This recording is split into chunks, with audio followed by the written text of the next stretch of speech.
नमस्कार दोस्तों आज हम अपने सौर मंडल के विषय में बात करेंगे और चलेंगे सौर मंडल की सैर पर। तो आइए जानते हैं क्या है आज की न्यूज़।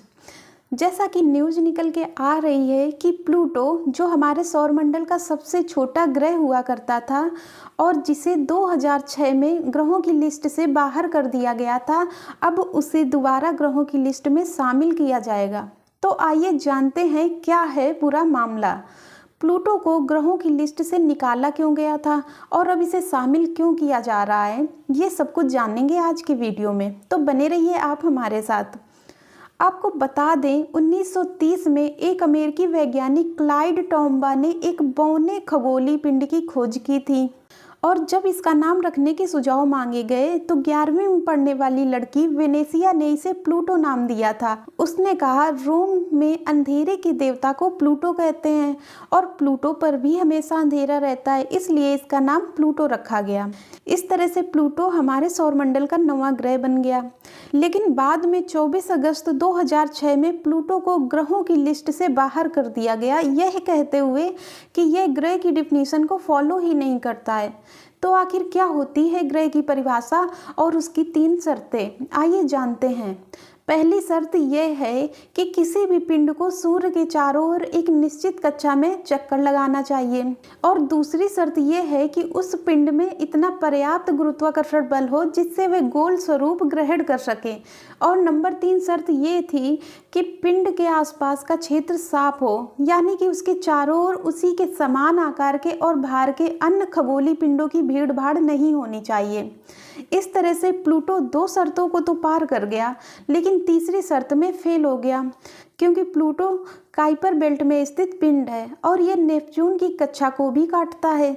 जिस काइपर बेल्ट में प्लूटो स्थित है उसमें बहुत से ऐसे पिंड हैं जो प्लूटो के आकार के आसपास ही हैं और इस तरह से प्लूटो को खगोलविदों ने 24 अगस्त 2006 में IAU की आम सभा यानी इंटरनेशनल एस्ट्रोनॉमिकल यूनियन ने वोट की सहायता से प्लूटो को सौरमंडल से बाहर का रास्ता दिखा दिया और प्लूटो को बौने ग्रहों की लिस्ट में शामिल कर दिया। लेकिन हाल ही में अमेरिका के ओक्लाहोमा में हुए एक पहले रोबोटिक्स इवेंट में नासा चीफ बाइडेन स्टेन ने सौरमंडल पर बात करते हुए प्लूटो को फिर से ग्रह बताया है।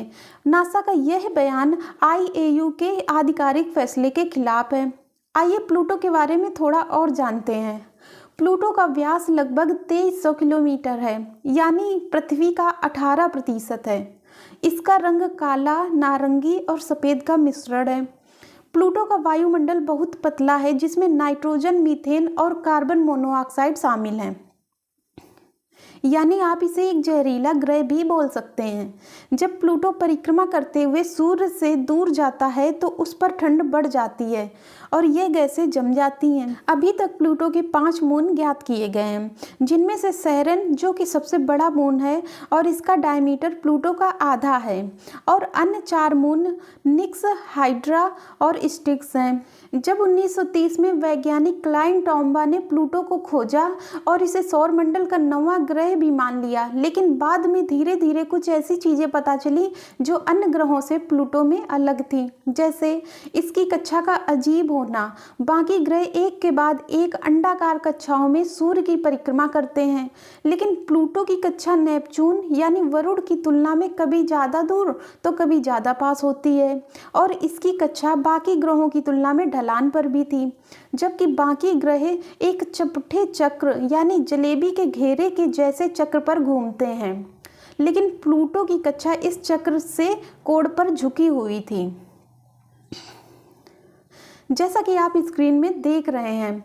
वैसे इस कोण पर झुके होने और नेपच्यून का रास्ता काटने के बाद भी इन ग्रहों की आपस में कोई टक्कर नहीं होती है। फिर भी तस्वीर में देखने में ऐसा लगता है कि ये ग्रह टकराते होंगे, पर ऐसा कुछ नहीं होता है। ये चीज़ आपको याद रखनी है। इस तरह से वैज्ञानिकों ने जब ज़्यादा खोजबीन की तो पता चला प्लूटो के आसपास ऐसे बहुत से पिंड हैं जो रंग, रूप और बनावट में प्लूटो जैसे ही दिखते हैं और इस तरह वैज्ञानिकों को इस इलाके में पूरा एक घेरा मिला जिसे काइपर बेल्ट नाम दिया गया। इस काइपर बेल्ट में हाउमेया और मेकमेक और एरिस जैसे पिंड भी मिले। एरिस काइपर बेल्ट के घेरे से बाहर था और प्लूटो से बड़ा भी था। इस तरह से IAU असमंजस में पड़ गया और उसे लगने लगा या तो इन सबको ग्रह कहो या फिर इन सबको ग्रह की श्रेणी से बाहर रखो। और इस तरह से प्लूटो को भी ग्रह की श्रेणी से बाहर कर दिया गया, क्योंकि प्लूटो जैसे ये ग्रह मिले थे। इन सभी को बौने ग्रहों की श्रेणी में रख दिया गया। प्लूटो का तापमान -233 डिग्री सेंटीग्रेड से -223 डिग्री सेंटीग्रेड तक रहता है। यहाँ सूरज की रोशनी लगभग 5 घंटे में पहुँचती है, जबकि अर्थ पर सूर्य की रोशनी 8 मिनट 20 सेकेंड में ही पहुँच जाती है। प्लूटो पर सूर्य एक तारे की तरह चमकता हुआ दिखता है, तो सोचिए वहाँ कितनी ठंड होगी। दोस्तों, अब ये देखना इंटरेस्टिंग होगा कि नासा चीफ के इस बयान के बाद क्या प्लूटो को नवा ग्रह माना जाएगा या नहीं। तब तक आप सभी 8 ग्रह ही मानकर चलिए। दोस्तों, अपना ध्यान रखिए और ऐसे ही पढ़ते रहिए। आज के लिए बस इतना ही। धन्यवाद।